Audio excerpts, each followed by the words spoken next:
everyone, it's Miss Maddie here to read to you guys another story for this week. Recently our seasons changed. We went from the season of winter to the season of spring. So with spring, you'll start to feel the weather getting warmer, you'll start to see some more rain falling from the sky, and you'll probably start to see a lot of flowers pop up. So that's why I chose this book this week. It's called The Brave Little Bunny. So another thing about spring is you'll start to see some more animals, especially bunnies, and you'll start to see these big, nice flowers and the nice blue skies. So with me, I have my own brave little bunny so we can listen to the story too. So this story is by Linda Jennings, illustrated by Catherine Walters. On the first page, I can see the brave little bunny. I wonder how he's feeling in this cage.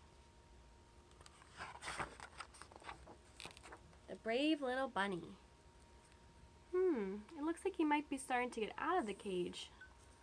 I wonder what will happen. Let's find out.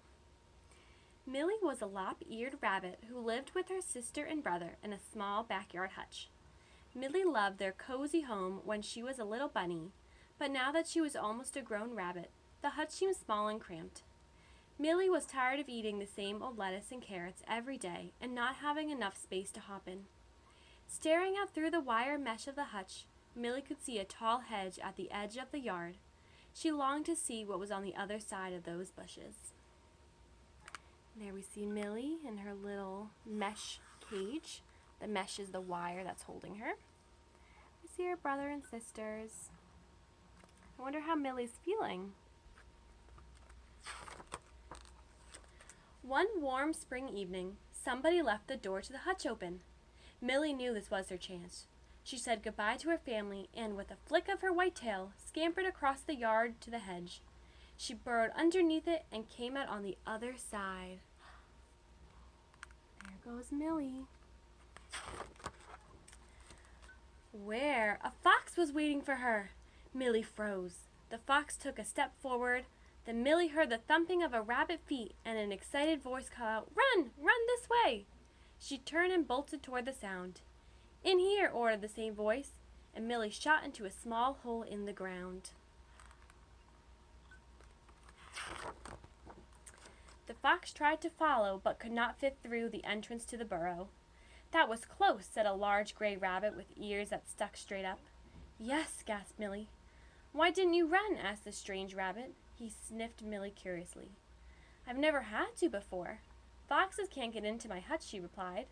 "Oh, you're a pet rabbit," he said a bit disdainfully.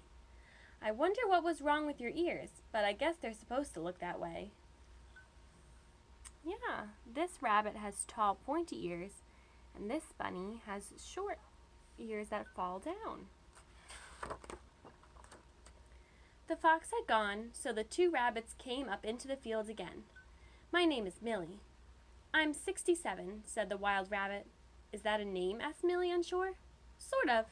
There are a lot of rabbits in my family, so you're all called by numbers instead of names." 76 explained.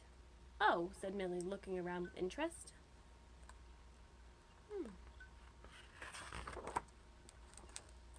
The wild rabbit scampered off.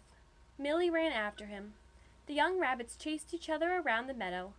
Millie stopped now and then looked at the field mice or to taste the sweet clover and tender green grass. The sun was gone, and the wide stretch of sky above the meadow turned to soft pink. Millie began to wonder where she should go when it got dark. "You can come stay with my family," suggested her new friend. We see a lot of animals on this page. We see some mice, the rabbits, and this big bird. They hopped to the edge of the meadow where the family of wild rabbits was feeding. "Is that a pet rabbit?" asked one. "What's wrong with your ears?" asked another. "She can't stay with us," said Father Rabbit. "A rabbit who doesn't have a sense to run away from a fox would be in danger to our warren." Oh no. Father Rabbit rose up to his hind legs and thumped the ground threateningly. He stared down at Millie. "Go back to wherever you came from. You are not welcome here." Then he lunged forward, his teeth bared. Millie didn't even have time to say goodbye to 76. She turned and bolted toward the hedge. She burrowed back into her yard and ran to the hutch. wonder how Millie was feeling. Father Rabbit looked kind of scary. But the door was locked now. Millie would have to wait for someone to come into the morning and let her in. But the longer she stared at her sleeping family, the more Millie realized she didn't want to be back inside the hutch. What if she never got out again? She wouldn't be able to run or eat clover or talk to her new friend. I wonder what Millie's going to do. Millie hopped back across the yard. She wasn't sure where she was going. It was very dark. A shadow moved near the hedge. Was it a fox? Millie stopped. Should she run? And there's the animal. I wonder what it is. Millie, it's me, 76, said the shadow. I've left the warren. Millie was glad to see her friend.